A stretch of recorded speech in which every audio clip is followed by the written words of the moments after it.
Well, you've probably seen the news about the Rugby World Cup. It's just a real quick one.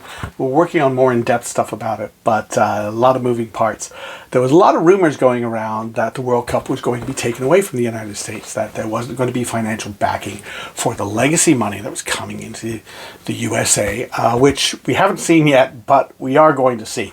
That money is coming, and really what happened was there wasn't really any support for a move to another country, specifically Argentina. And once the Argentinian faction sort of saw the writing on the wall, they backed off a little bit. The other thing that was going on was that we had a rumor going around that the NFL was not positive about the Rugby World Cup, and then I was being told that they were great about it. The thing is, two things can be right at the same time. The NFL itself is sort of saying, hey, look, yeah, great. Thank you for coming to us early. You talked to us early. We can work with you on scheduling, but you're going to have to talk to the teams.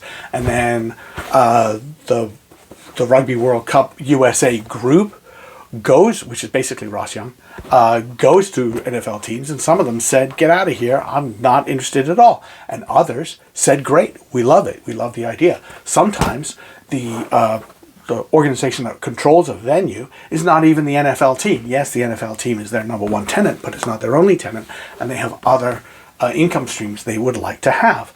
So both of those things were true.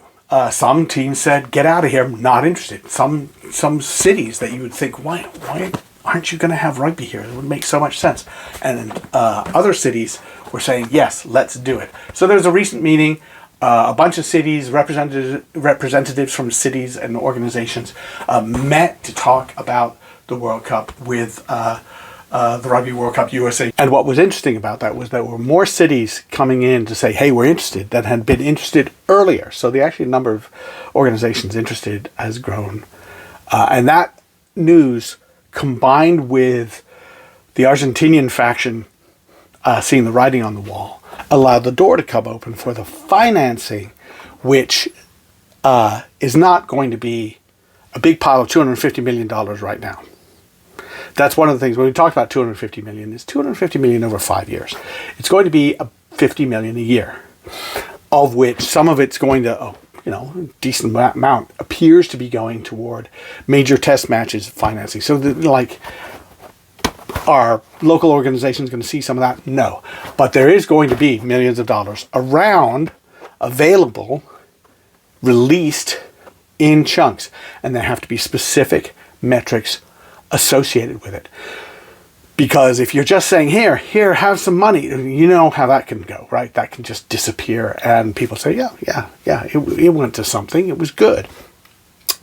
So there are going to be metrics assigned to it, and if the metrics aren't being met, then the next assignment maybe doesn't come.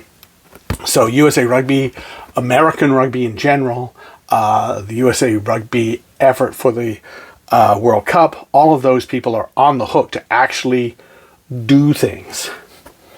But the World Cup is going to be in the United States in 2031, 2033. We just have to make the best of it.